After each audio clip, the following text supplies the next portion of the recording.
guys, welcome back to my channel. Since so many of you requested under my BTS Hard to Swallow Pills video to do a Blackpink version, I've decided to deliver, so here it is. If you haven't watched the BTS one yet, I'll leave it in the info card right now so you can check it out when you're done with this one. Once again, I have 8 pills in this video to share, and I don't even know at this point if they're hard to swallow, so definitely let me know in the comments what you think about them. Before we get into it, don't forget to follow me on Instagram because I'm active there every day, figuring out over different groups and releases, and also subscribe to this channel and turn on notifications to not miss a single one of my videos in the future. I post every Wednesday and Sunday. But without any more rambling, let's roll the intro.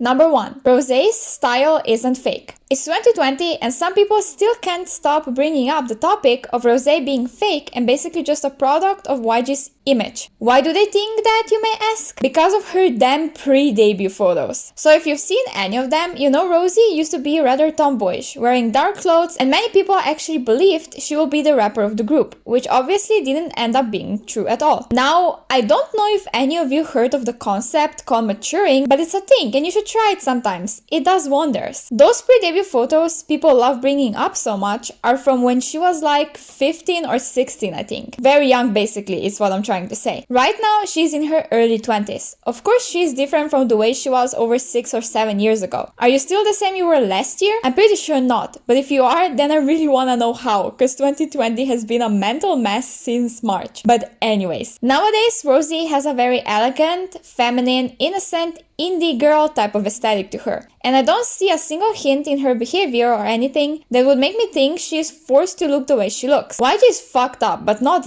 that fucked up, come on. Give him at least 1% of credit. Her high-pitched voice when she talks is a whole other story that I don't have time for in this video, but regardless, just let the girl be. She is a fashion inspiration for many of us, and trying to say she's fake is just very rude. Number 2. Ariana isn't the only one to blame for Ice Cream lyrics. I also don't know if some of you all can read, but since apparently many can't, let me do it for you. Blackpink and Selena Gomez, Ice Cream. Lyrics written by Selena Gomez, Teddy, Tommy Brown, 24, Mr. Frank, Ariana Grande, Victoria Monet, and Behu Boom. Now, how the fuck did y'all jump only at Ariana Grande and accuse her of being the reason for the horrible lyrics, even saying she's the one who wanted for them to be so sexual? Clearly, the concept of co-writing isn't widely understood among certain blinks. Let me explain. Ariana only wrote one part of the song. We don't know which exact part, and at the end of the day, it doesn't matter. She is not the only one to blame for this catastrophe. Yes, she can take a part of it, but not the whole entire thing. Just because she has many sexually explicit songs in her own discography doesn't mean you can drag her through the mud. Number 3. Y'all preach about mental health, but as soon as it's about Jennie, she is supposed to perform perfectly no matter what. This is pretty self-explanatory, so I don't think I have to throw a tantrum to get my point across. The same people who are loud on Twitter about how mental health of idols should be everybody's priority and how they should rest to recover are the exact same people telling Jennie she has to perform perfectly no matter what because this is her job, and as an idol she can't let personal feelings hold her back from delivering what she is paid for. The hypocrisy of some K-pop stans is blowing me away, despite thinking that's impossible after 4 years of being in this loophole. I think some of you just need to get your beliefs straight across the board and not change them all when it comes to Jennie. Number 4. Lisa lacks style variety in her dancing. I'm sure you've heard many people say this before, and I sadly have to agree. Lisa is nothing but an amazing dancer. Her technique is flawless and her stage presence wins over many other idols in this industry. But she is not the best female dancer in K-pop right now or even of her generation. See, Lisa only really dances hip-hop, be it typical hip-hop or with a bit of a sexier twist. She doesn't really do anything else. Meanwhile, there are other female idol dancers who dance everything, from hip-hop to contemporary and even things like tooting. I'm not saying her only enjoying to dance one style is bad or makes her any less talented than those other girls. But I personally believe that if you want to be the best, you have to have multiple skills, and one of them is variety, which she might has, but definitely didn't show us yet. If she does one day, I will gladly completely change my mind because I like her dancing a lot already. Number 5. I hate how each member's fans have their own fandom name.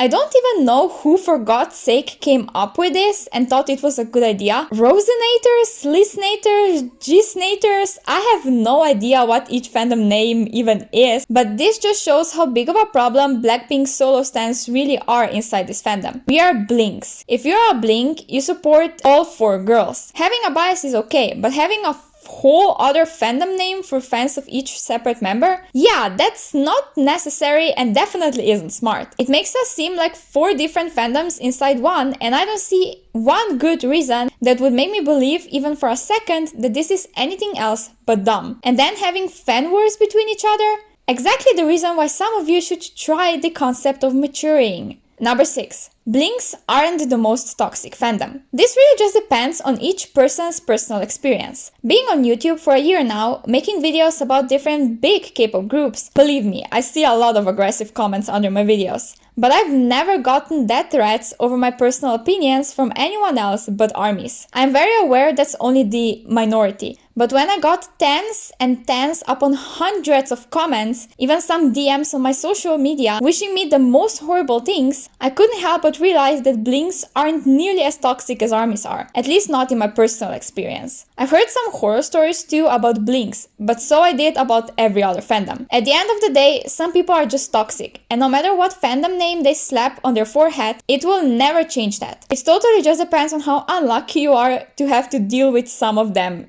on certain days. Number 7. Lisa sometimes goes overboard with her aegyo to the point it's either cringy or annoying. If you didn't hate me up to this point, I can almost assure you that you will hate me now. Lisa seems to be well liked for her personality and especially for her cute and adorable side. I agree with all of that, don't get me wrong. I love her to the moon and back. But sometimes, especially during V-Lives, interviews and such, she can do so much aegyo to the point I begin to feel uncomfortable or sometimes even cringe. I know I'm not the only one who thinks that because I've seen many similar comments before online, but this opinion might simply result from her cuteness just not going well with my personality. There are times when I adore her cuteness, but at rare times it's too much and I can't wait for her to just stop doing it. Not every action you do or every word you say has to be aegyo. Number 8. Jisoo isn't the least popular member. Listen before you dislike and unsubscribe. Is she mismanaged by the company and often forgotten by Blinks? Yes, absolutely.